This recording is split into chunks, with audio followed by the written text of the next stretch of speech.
പുളിഞ്ഞു മണ്ഡലം കോൺഗ്രസ് കമ്മിറ്റിയുടെ ആഭിമുഖ്യത്തിൽ മുൻ മുഖ്യമന്ത്രി ഉമ്മൻചാണ്ടിയുടെ 2ാം ചരമവാർഷികം ആചരിച്ചു. ഉമ്മൻചാണ്ടിയുടെ ഛായാചിത്രത്തിൽ പുഷ്പാർച്ചനയും അനുസ്മരണ സമ്മേളനവും നടത്തി. Block Congress committee president Mahesh Kunnummal ഉദ്ഘാടനം ചെയ്തു. മണ്ഡലം കോൺഗ്രസ് കമ്മിറ്റി പ്രസിഡന്റ് മനോജ് വടക്കേൽ അധ്യക്ഷത വഹിച്ചു. ജെയിംസ് രാമത്തറ, ഉഷ മുരളി, ഷാജിൻ ജോസ്, വി ദാമോദരൻ, റെജി തയ്യിൽ എന്നിവർ പ്രസംഗിച്ചു.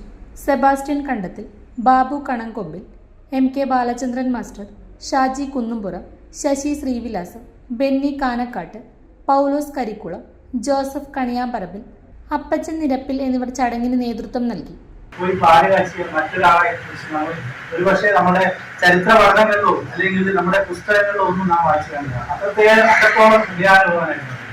കോൺഗ്രസിലൂടെ വളർന്നു വന്ന്, യേശുവിലൂടെ വളർന്നു വന്ന്, യുക്കോസിലൂടെ വളർന്നു വന്ന് 1970 ആദ്യമായി 27ാമത്തെ വയസ്സിൽ പുതുപ്പള്ളിയിൽ അന്നത്തെ ഏറ്റവും പ്രഗത്ഭനായ LDF നേതാവിന് ജെയിംസ് ജോർജിനെ 1977 തന്നെ 34ാമത്തെ വയസ്സിൽ അദ്ദേഹം മന്ത്രിയായിരിക്കാണ്. അദ്ദേഹം ആദ്യമായി തൊഴിലായ്മ തൊഴിലായ്മ അദ്ദേഹം ആഭ്യന്തര വകുപ്പ് മന്ത്രിയായിരിക്കാണ്.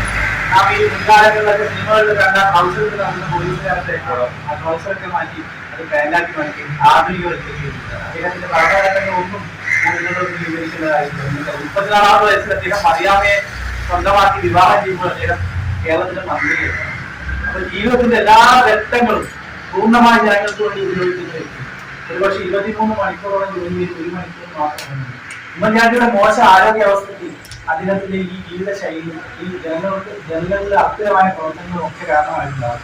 അദ്ദേഹത്തിന്റെ ഭക്ഷണശൈലി നമുക്കറിയാം. കണ്ണൂരിലൊക്കെ അദ്ദേഹം ഈ ജനങ്ങൾ താണുമായി വന്നിരിക്കുന്ന സമയങ്ങളിൽ രാവിലെ തുടങ്ങി കഴിഞ്ഞാൽ പിന്നീട് പുലർച്ചെ വരെ 9 മണിക്കൂർ 10 മണിക്കൂർ ആരംഭിക്കുന്ന ജനസമ്പർക്ക പരിപാടി പിന്നീട് പുലർച്ചെ 3-4 മണി ഒറ്റക്കാലിൽ നിന്നുകൊണ്ട് ജനങ്ങളുടെ എല്ലാ നിവേദനം കേട്ട് അതിന് അപ്പം തന്നെ മറുപടി ഉണ്ടാക്കി അതുകൊണ്ടുള്ള കാര്യങ്ങൾ അവിടെ തന്നെ ചെയ്തുകൊണ്ട് ചെയ്യുമ്പോൾ അദ്ദേഹം ഭക്ഷണം കഴിക്കാനും വെള്ളം കുടിക്കാനും ഒക്കെ പറഞ്ഞുകൊണ്ട് കഴിച്ചാണ് എത്രയോ തവണകളായി അദ്ദേഹത്തിന്റെ ഉറക്കം. അദ്ദേഹത്തിന്റെ ഫോൺ വിളിയൊക്കെ പലപ്പോഴും കഴിഞ്ഞ തവണ ഒരാഴ്ച മുന്നേ തന്നെ നമുക്കിവിടെ സമരസംഘം എന്ന് പറഞ്ഞ കണ്ണൂർ പരിപാടിയുണ്ട്.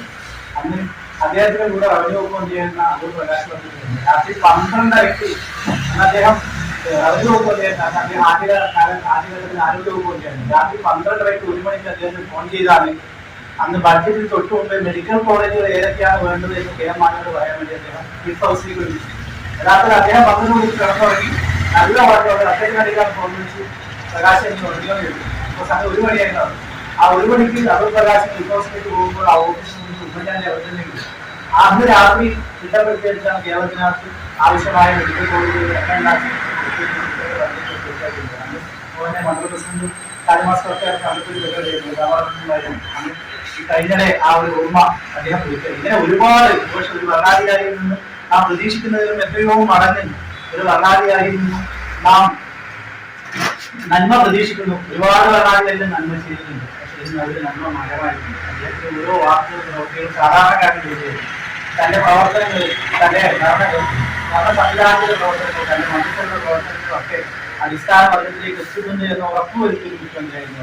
അതുകൊണ്ട് തന്നെയാണ് അദ്ദേഹം ഗ്ലോറിഫൈഡ് വില്ലേജ് ഓഫീസറെ വിളിച്ചത്. സത്യത്തിൽ ഉമ്മൻചാണ്ടി വില്ലേജ് ഓഫീസർ തന്നെയായിരുന്നു. നല്ല വില്ലേജ് ഓഫീസർ ചെയ്യേണ്ട സാധാരണക്കാരന് വേണ്ടുന്ന എല്ലാ പ്രവർത്തനവും അവരുടെ ഓരോ പ്രയാസങ്ങളും അദ്ദേഹം അവരുടെ നിവേദനങ്ങളിലൂടെ മനസ്സിലാക്കി ഓരോ നിവേദനങ്ങളുടെ പിന്നിലൂടെ ജീവിത കഠിനം ചെയ്ത് മനസ്സിലാക്കി അതിലൂടെ മനസ്സിലാക്കി കൊടുത്തുകൊണ്ടിരിക്കുന്നു.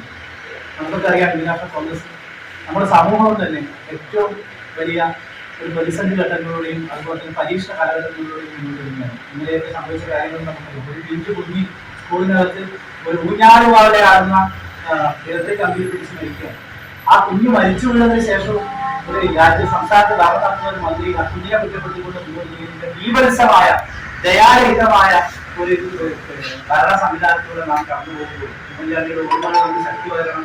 ഉമ്മൻചാണ്ടിയുടെ ഓർമ്മകളിലൂടെ നമുക്ക് അദ്ദേഹം ബാക്കി വെച്ചുപോയ ആ ഭരണ സംവിധാനവും സഹായ സംവിധാനവും തിരിച്ച് ജനങ്ങൾക്ക് നൽകാൻ സാധിക്കണം.